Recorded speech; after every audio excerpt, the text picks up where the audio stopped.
Whoops, have to edit that bit out. Hey everyone, welcome to Just One Word with Jan Obridge. Today I've got an extra special guest with me. I'll introduce her in just a minute.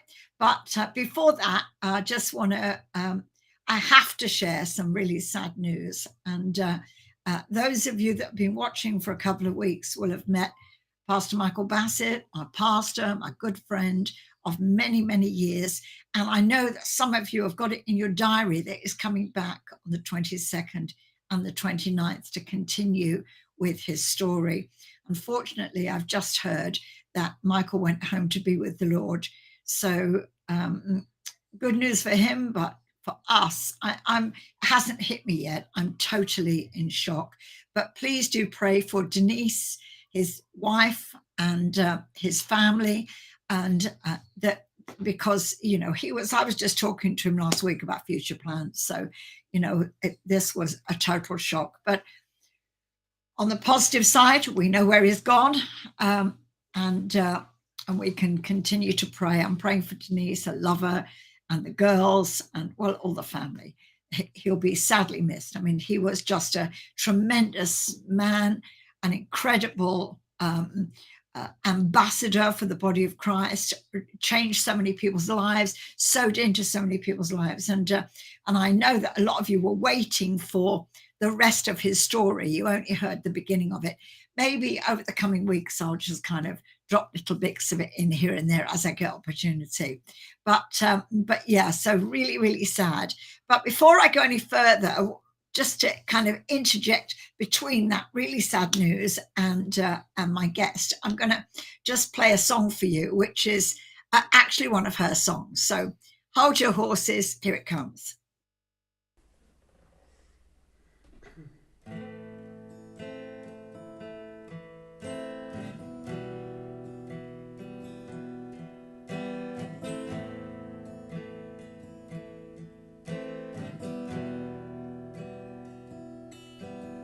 We sit in the shadow of Shaddai, hidden in the strength of God Most High.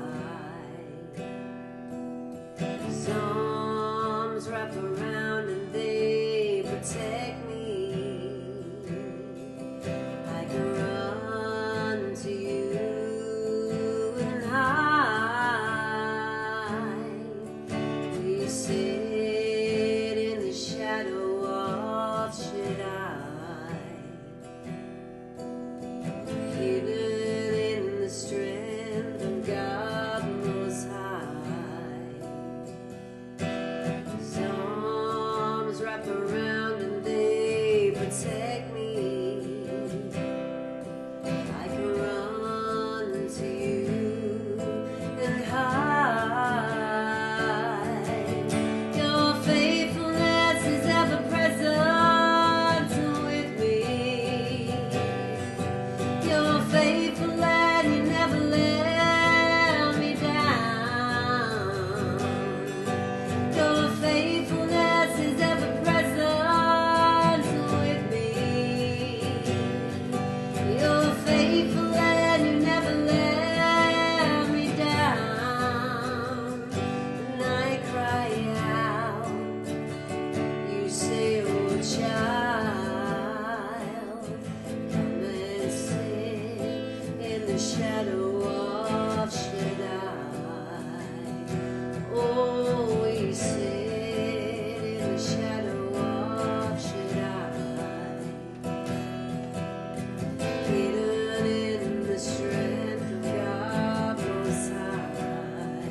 Yeah, so that is Kelly Tasker, or Kelly Obridge Tasker, as she puts on her Facebook.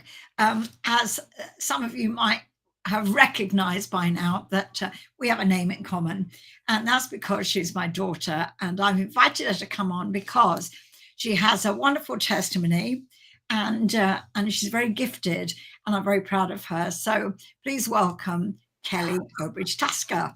Hi, babe. Good to Hi, see how you you. doing? It's very strange hearing you say things about me. I always say nice things I about you. know you do. But yeah, it's I know that you have a great testimony, and that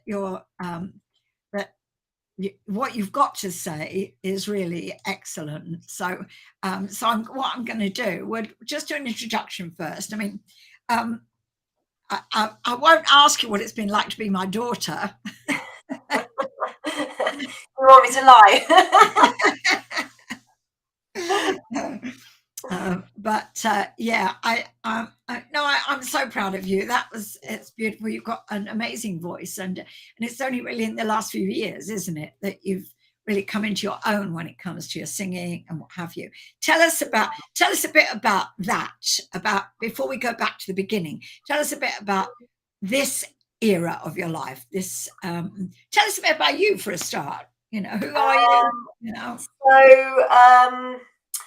I guess kind of like the singing element started sort of pre-worship, and even though it was from being in church in London, I was very young and I desperately wanted to be part of the band, because Mum headed up the band. She was the worship pastor, I think it was called back then. I can't really remember. It was so long ago.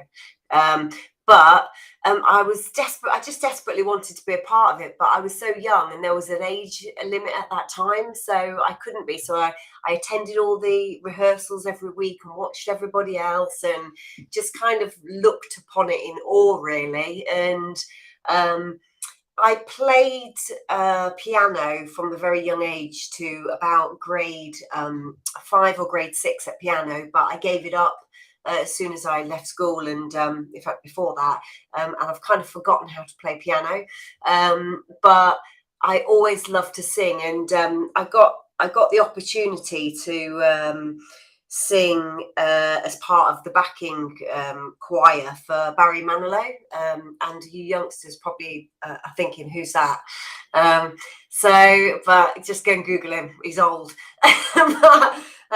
But it was just that was a pretty amazing experience, though, wasn't it? it was phenomenal. And well, I got to back very well. Yeah, and just kind of the feeling. And I was in church at the time, and you know, worship was very, very different. It was a very much a sort of a 99% African church, and you know, it was just very natural. We just knew how to worship and dance and jump around, and you know, being young, you know, there wasn't this kind of inhibition that had kind of gotten hold of me at that point, because you know, I was young, and like all young people, they don't really care what people around them think, they just do, which is phenomenal.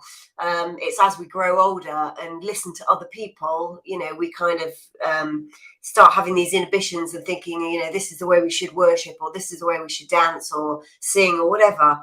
And so I had the pleasure of being in that church, and Michael Bassett was our pastor at the time. Yeah, so we got to sing with Barry Manilow 8 nights at the Albert Hall and 1 night at Wembley, and just kind of looking out at Wembley or even the Albert Hall, both of them phenomenal buildings, but just seeing like a whole arena of lights and everybody singing in kind of like a harmonic atmosphere of lights glowing, singing I Write the Songs and you know, or Mandy or whatever it was at the time. But I just remember the feeling behind it and thinking, I just love to sing. You know, it could be anything. And I was 18, I think, at the time, and somebody had mentioned to me that I could sing, but I didn't have a very nice voice, and I sounded like a boy. And you know, and they didn't mean it. But being young and being impressionable, and you know, I kind of held on to that for, you know, the next couple of decades. And after that, I never sang. I never was ever part of the worship team. I never joined. In fact, not long after that, I left church. Not because of that, but it was just throughout that time, you know, I started my career and different things like that, and you know, found that life in all of its fullness was fun and not godly. So yeah, I never sang after that. I sang at home. I sang all around the house, wherever I was, I sang, but I never ever sang if there was anybody else there.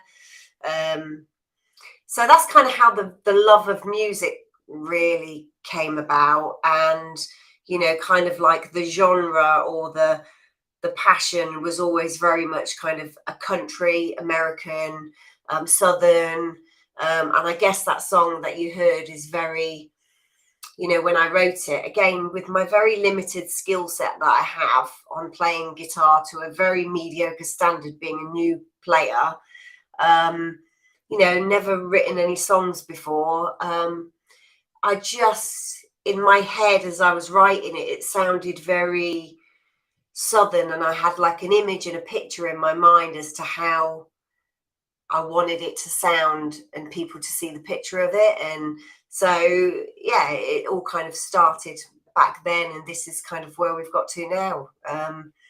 It's kind of a real sort of jump around of my life. It's not really been like a steady curvature of my life, really. It's been a little bit like a heartbeat monitor, where it's been like this, you know, constantly, which I guess shows that I'm alive and it's not kind of, you know, flatlined. So I don't know. I don't really know where to go from there. What Ask about me the some guitar? questions. Huh?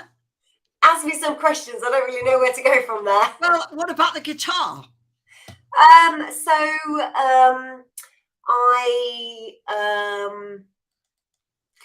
Again, it's amazing how words really affect you, because somebody had mentioned that, you know, I wouldn't really lead worship because I didn't play an instrument. And so, you know, me being an Obridge, you know, put on my big Obridge pants and thought, you know what, I'm not going to answer you with words, I'm going to answer you with actions.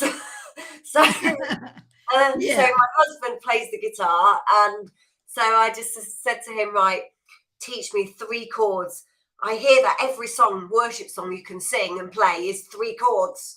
So like basic version. So my husband was very much like, oh, here we go, another fad. So, but he taught me 3 chords, and you know, and I learned my first song.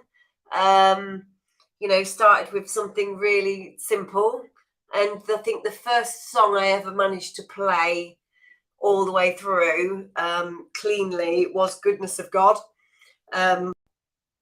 But you know, even now I still can't. I don't really remember songs without having the chord in front of me.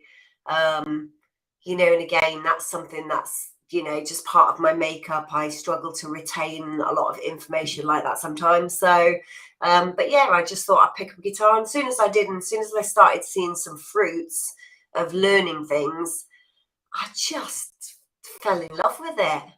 Yeah, I mean, I've played lots of instruments. I played violin, played clarinet, you know, played recorder, and in Dad's case, triangle. And you know, my best thing that I played a lot in my youth was truant. Yes, I can attest to that. I can see all the That made guitars. a lot, and that created a lot of noise. Yeah. I can see the guitars behind you, because you know, Yeah, when you yeah. when you get passionate about something, you're a bit like your mum, and Yeah. so Yeah, I mean, they're not all mine, just so you know, guys. You know, I'm not that greedy. There are actually, when I started playing, my at the time 10-year-old daughter also started playing, or 10-year-old daughter. And to be fair, she's just had her guitar lesson. She has a guitar lesson on Zoom every 2 weeks, and her guitar teacher is the best friend of Sting's guitar player. So Okay. yeah, and she is, I mean, she's way better than me. She's phenomenal. Really proud of her. I put things out on social media sometimes about her when I can sneak videos in and things like that. But she's just work at things, whereas she's just so naturally gifted. I mean, phenomenal. So proud of her. Yeah, she is actually. Yeah, she's Mm, in lots of different ways. So we're looking for big oh things yeah, from her. yeah, Yeah. yeah. So That's my daughter. I've got a daughter. I'm going to ask you to share your testimony, because I know that, you know, a lot of people will be able to relate to it. I mean, in a way, your testimony is kind of my failure almost as a mom, you know, or that's kind of how it felt for a season. But, you Yeah. know, one thing I know is that when you did come back to the Lord, I remember we stood together at the back of Alive Church Lincoln, worshiping God together, just holding on to each other and crying, and our arms raised. And you said to me, "Did you ever think that I would come back?" And I said, I never doubted it, never doubted it. And I never did. And even though it was hard sometimes, I never did. But before I do that, I promised last week we had Fumi, was on last week. She was tremendous. And she asked me if I would play a commercial for her ministry. So I said yes. So we're going to have a quick break. You can have a quick swig of your drink while I play this. Infinity Grace Achievers International Academy, an arm of Infinity Grace Achievers International Foundation, presents 2023 free vocational training, offering free vocational training program in catering, hairdressing, barbing, fashion designing, textile and kampala making, cosmetology, cream and soap making, makeup and gele, photography, leather works, music production, master of traditional ceremony, computer and phone repair. For registration, please call or WhatsApp on +234 81 46 93 5603 or +234 8034 26 2833 or +234 8034 44 4901. For more information, please contact our Facebook at Great Achievers International or visit our website www.greatachieversinternational.org. Email info@greatachievers.org. Instagram Infinity Great Achievers, or visit our office at Infinity House, Plot 13 Ayedu Estate, along Heritage Hotel Street, Ogoluwa, Osogbo. IGAF, we educate, we empower, and we encourage. Yeah, so, and that's where I've been there, Osogbo, and so I met some wonderful people there. So Kelly, I'm going to give you the screen. I want you to kind of go back to when you left church, really, because you were, I mean, you know, let me just talk a little bit about what I saw before that. I saw a young girl who received Jesus, who got born again, spirit-filled, praying in tongues, who came home from school clutching a letter from her daddy from the Falklands saying, "Mommy, Daddy said Jesus loves me. Do you think he's born again?" And I saw a girl who, at like 8 years old, laid hands on people and saw the sick recover. I saw a little girl who saw legs grow out. Do you remember that? Down in Cornwall, you lifted a guy's legs and saw his legs grow out. And so I saw this girl who understood the things of God, was so close to Jesus. And I'm saying all that to say nobody is immune to the world. And we do need to pray for our kids. It's a choice, isn't it? I mean, you know, I grew up, you know, in a Christian family, and you know, Dad wasn't saved, but you know, for all of the non-saved humans out there, you would never have known, because he was just such a loving, warm, generous, kind human, and championed church and the Phoenix Club and, you know, Zeus Christian Fellowship in Germany, and, you know, just, you know, really championed us as a family being, you know, followers of Christ. And I see those mirrors in my own life in a lot of ways, which, you know, really encourages me as well. But I think kind of going back to my childhood when I was at Filing Hall with my brother, you know, we had our little prayer meetings. You know, nobody was a Christian, but, you know, we both loved Jesus, and we were in the woods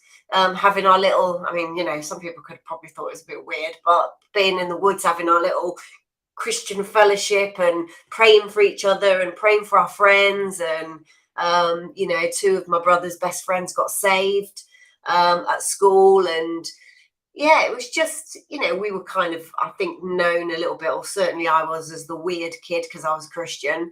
And I think that kind of followed me all the way through my life, really. And, you know, I guess that's one of the reasons why I ended up kind of going off the beaten path a bit, you know, peer pressure. You know, I got into work. I started my career and, you know, soon discovered that I was young, I was clever, I was attractive. People loved me, you know, they wanted to be around me. I was fun. And, you know, so I drink a bit, and, you know, and I smoke, and I started doing drugs and, you know, all of that sort of stuff. And, you know, because it made me feel popular and good and attractive, and all those things I desperately wanted to feel about myself, which I couldn't seem to find at the time in God. But that wasn't because it wasn't there. It was because I had I didn't have my own relationship with God. You know, I was living through you, I guess. You know, I was living through being sort of spoon-fed on a Sunday, you know, not really kind of getting into the meat of, you know, the scripture and, you know, having a relationship of my own with God. You know, I was kind of hanging on the coattails of you and thinking, well, you know, mum's covered. So, you know, she prays for me all the time. You know, God's got me. I don't need to do any of the work. So, but, you know, little did I know, I soon discovered, you know, all these things which of the world, which were, you know, sinning is fun, isn't it? You know, it wouldn't be fun if it, you know, we wouldn't do it if it wasn't fun. So, you know, I just spent a lot of time doing, you know, drugs, and I was, you know, in some abusive relationships and, you know, different things like that. And, you know, I got married and, you know, for all the wrong reasons. And I ended up, you know, after 10 years of leaving my ex-husband and just kind of realizing that, you know, I deserved more, really. I deserved to be special. You know, I deserved to be somebody that somebody absolutely adored and appreciated, and, you know, saw all of the gold inside of me.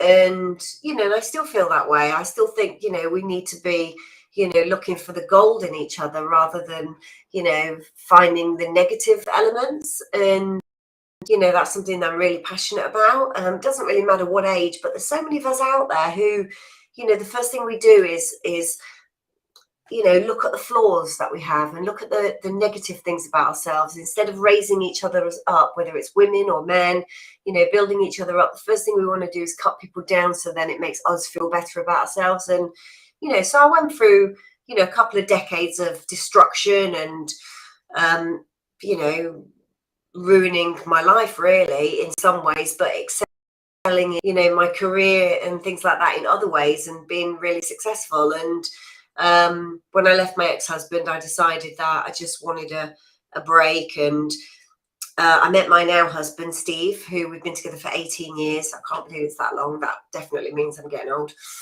which makes you even older, Mum.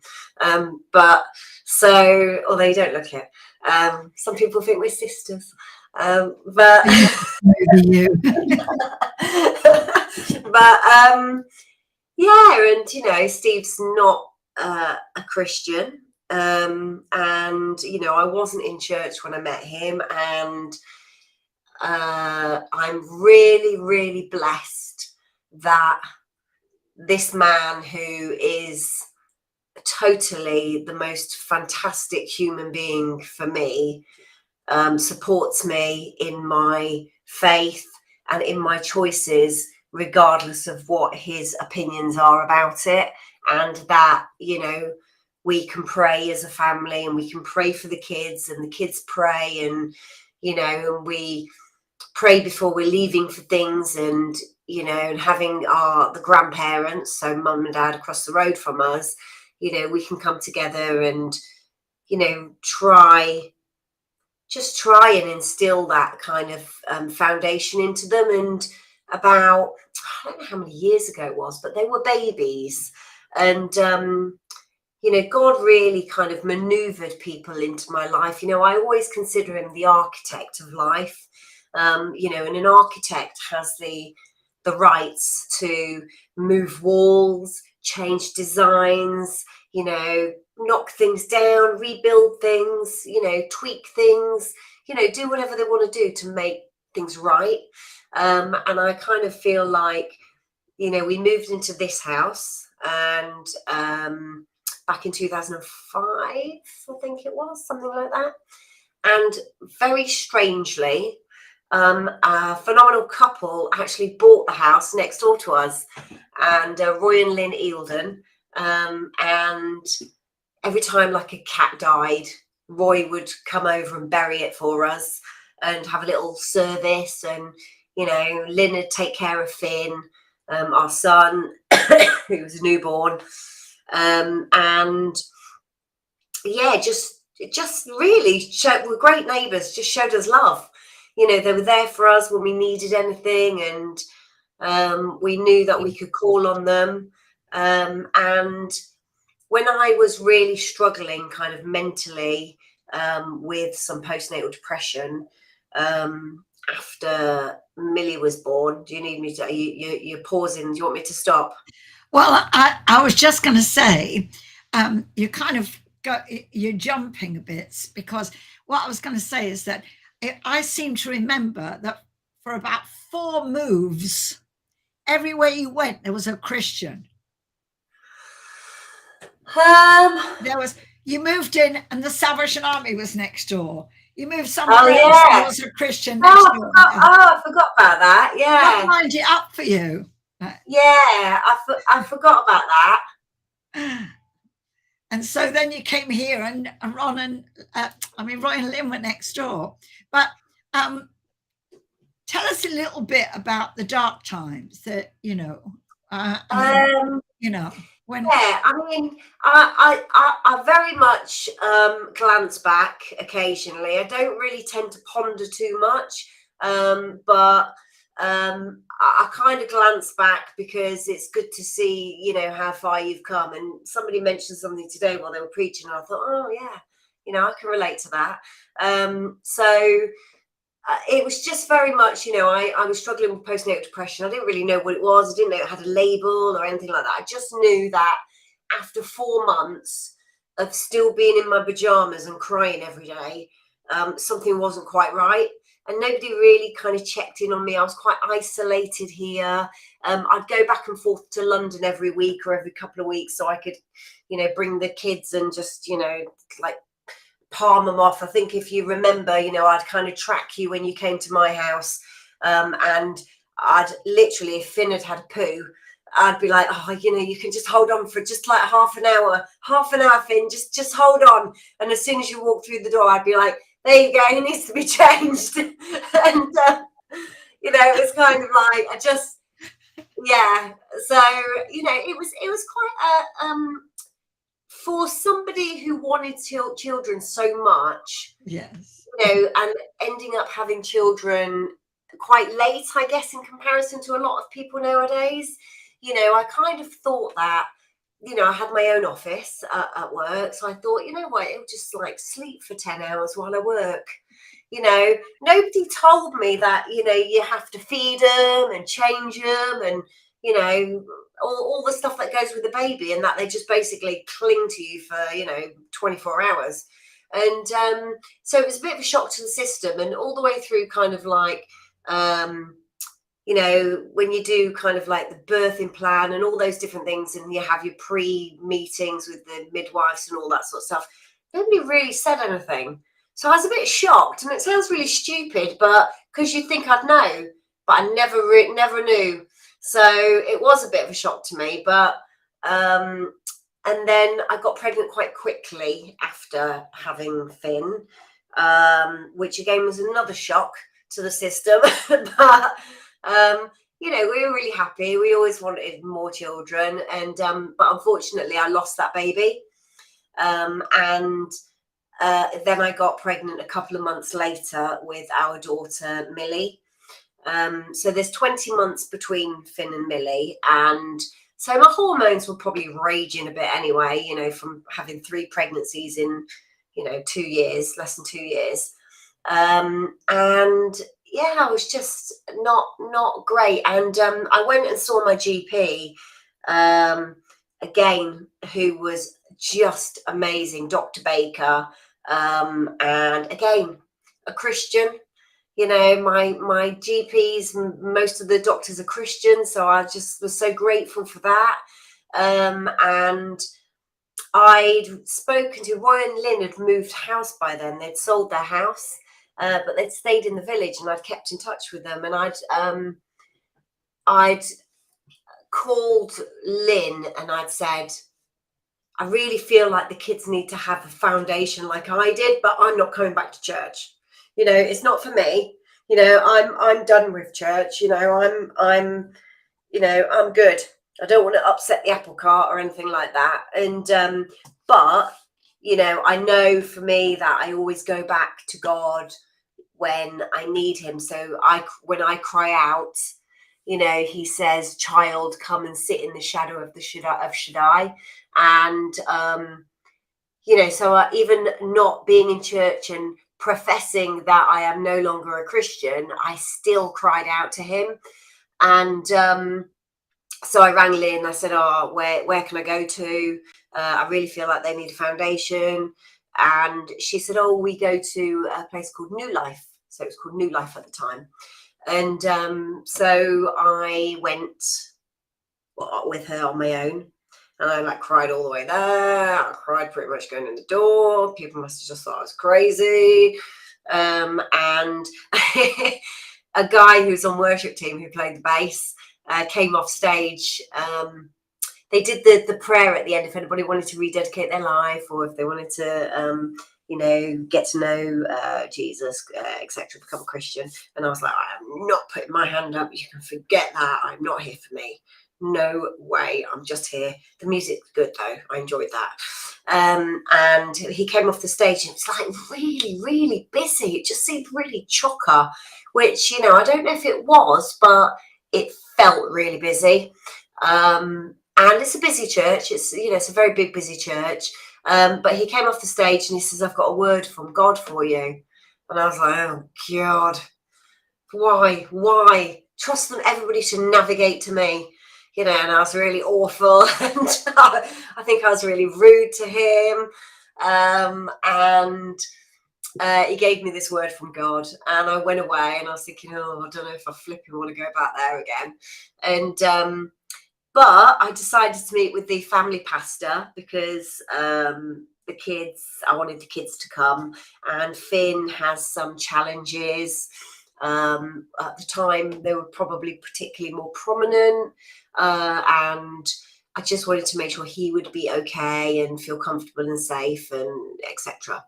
And I walked into the group Toddle In, I think it was, or something like that, and she was there. But the lady on Toddle In had said, "Oh, you're Kelly. You know, my husband was telling me about you. You saw him on Sunday."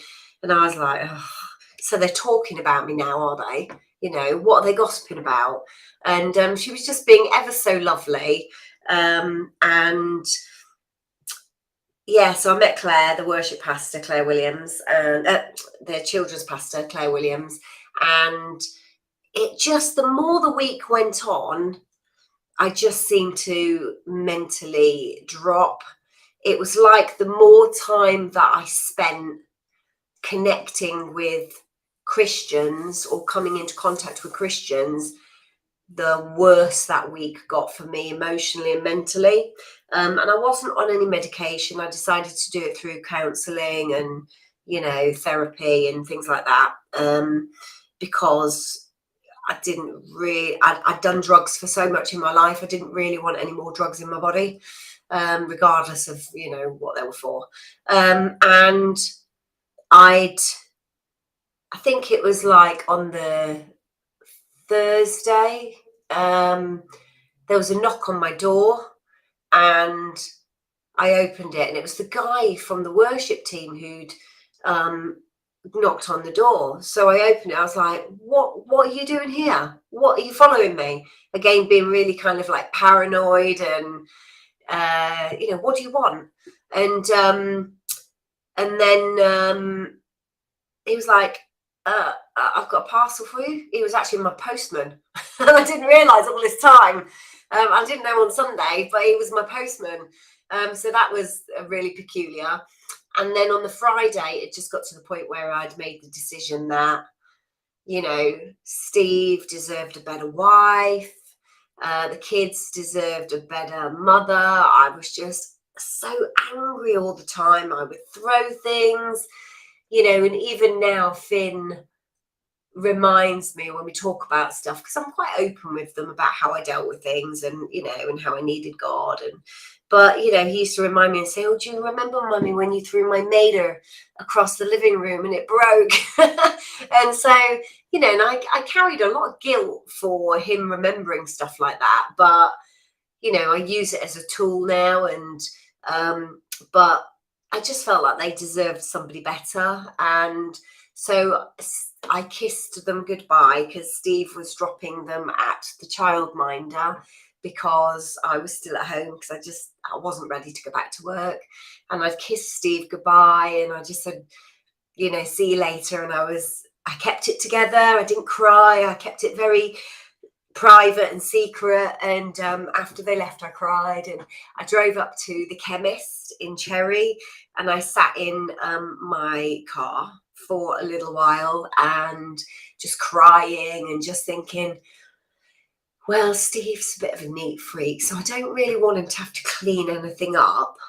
So, you know, I need to do something that's clean, and, you know, so he won't have to, you know, have that to deal with.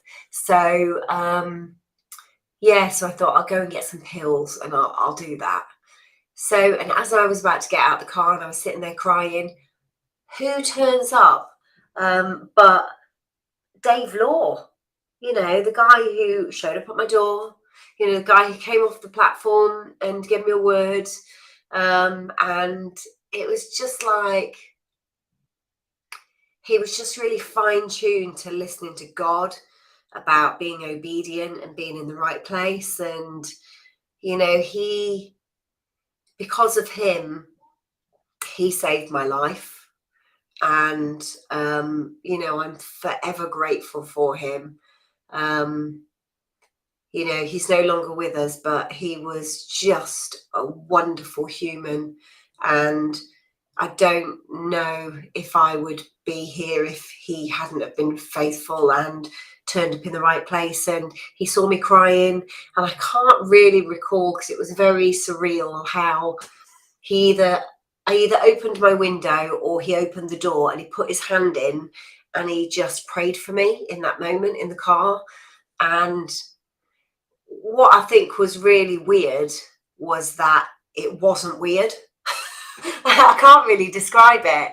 But my life just really changed in that moment. You know, I still had my struggles, but I think the only way to kind of describe it was the first time that instead of like looking around the well, you know, and I think I've described it before, was that, you know, I was so blinkered and all I could see was the bricks on the well, whereas actually the prayers made me think, look up.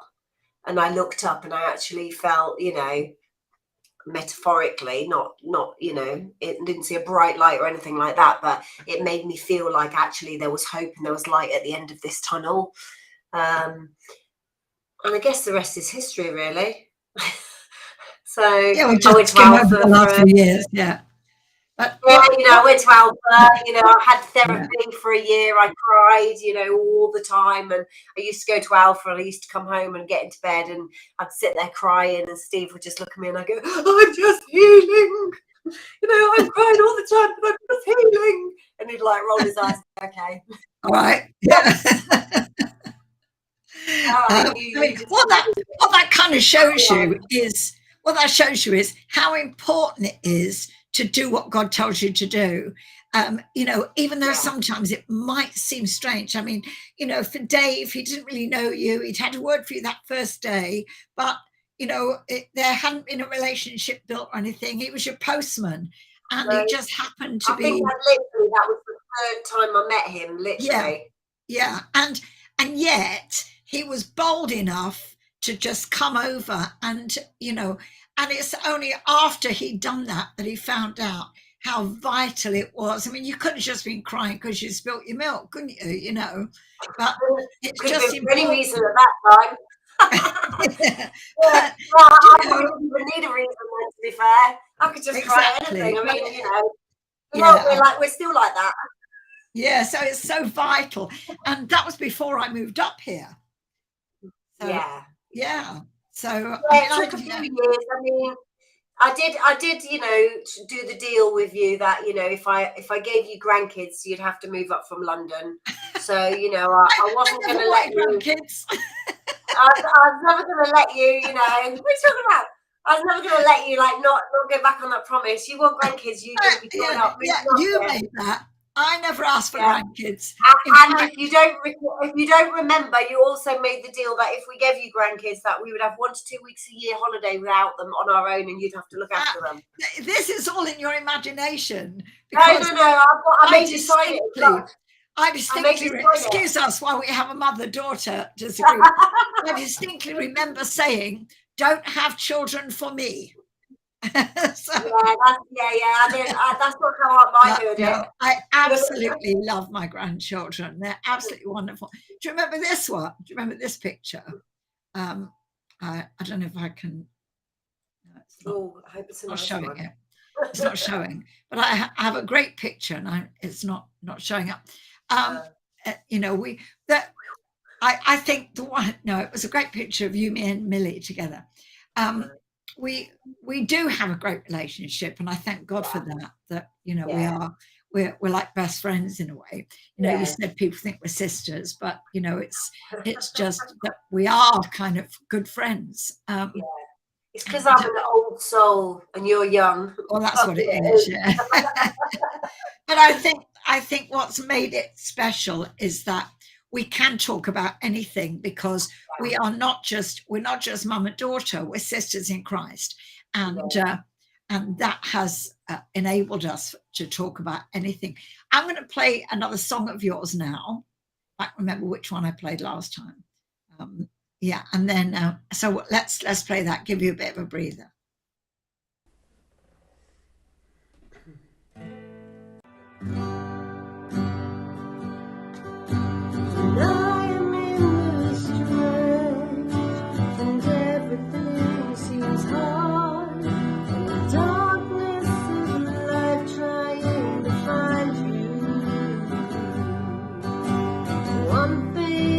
Sure of, 'cause I am not alone.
Beautiful.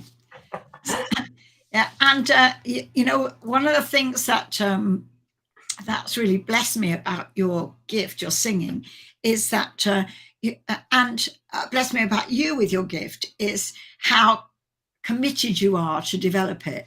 And you know, you've got a great range, and you know, God has blessed you too, because you've been invited to do things that just, you know, because.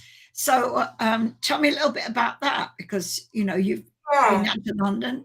Yeah, so you know, I've had a few different opportunities. I think it kind of really started in lockdown, where obviously we couldn't physically go to church, and I was really fortunate that the pastors over in a church over in Horncastle asked me to come and lead worship for them with the guitar each week, which kind of, you know, was the first real, not really use the word opportunity, but the first real kind of privilege of sharing my gift. I'd never sang in front of people really, you know, other than in my home church. And, you know, I was still very much struggling with the battle mentally of not having a very good voice, and feeling that, you know, and feeling, you know, that I don't get picked because people don't really like my voice, or,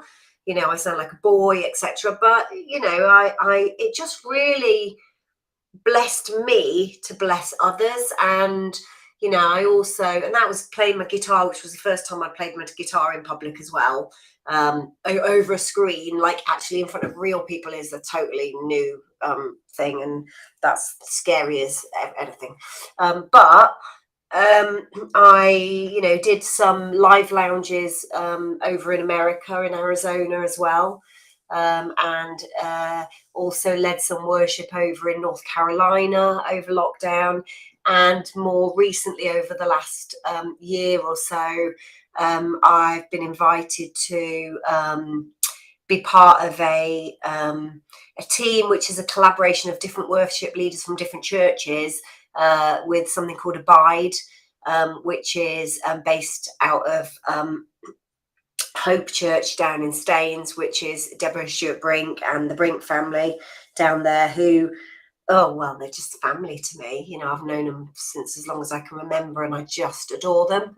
But, you know, they also see gold in me, and, you know, see my heart for worship, and not a heart for platform, but just a heart for worship. And if I'm really honest, you know, my richest times of worship, regardless of going to places, or, you know, leading worship, or, you know, being part of the team at my local church, you know, which I absolutely adore, you know, Alive Church Central, Alive Lincoln Central. And, you know, every time I'm part of the worship team, I just, I think people just make fun of me now because I laugh and smile so much, especially on practice nights, because I'm just so full of joy for just being there. You know, I don't even have to have a mic in my hand, you know, but just worshipping with them and the teams just brings me such, just love it. You know, I have the pleasure of being part of the ground level worship team, and again, one of my most favorite Tuesdays of the month. I just, another phenomenal team. And yeah, but of all of those fantastic experiences and moments that I get, and, you know, the Holy Spirit comes on, and just the presence is there, and it's just such an anointed environment. The richest times for me have always been, you know, sitting on a floor in my office in here, many times in here, or in my living room while I've, you know, snuck off for a day, or, you know, when everybody's out and the curtains are closed and I've got my guitar, and I'm literally just crying and playing and singing, and, you know, clinging to the hope that, you know, Jesus brings to my life, particularly when, you know, I'm going through difficult times. The songs that, you know, I wrote, you know, they weren't out of, you know, roads paved with tarmac.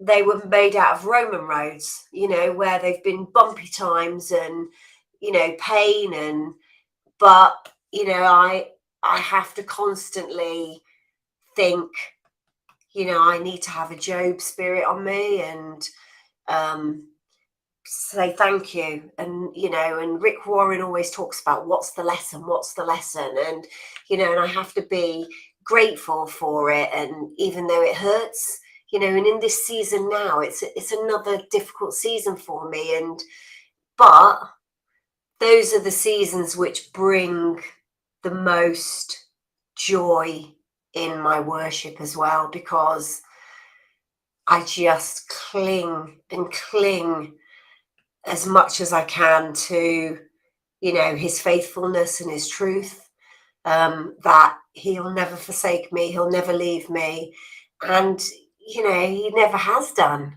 So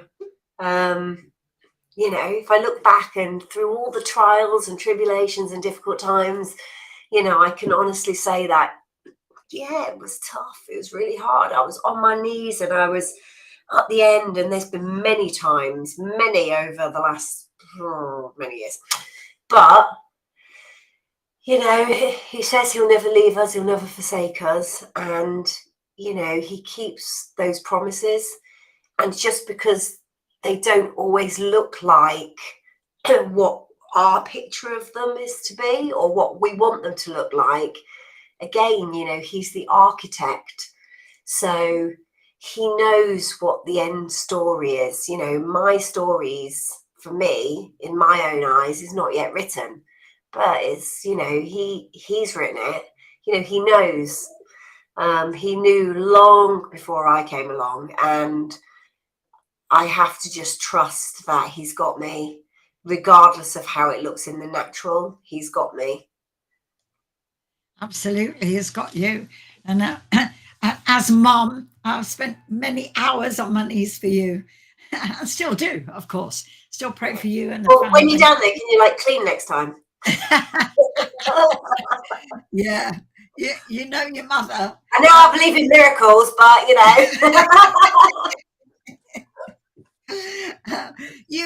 I asked you for a verse, and you gave me Psalm 139:14.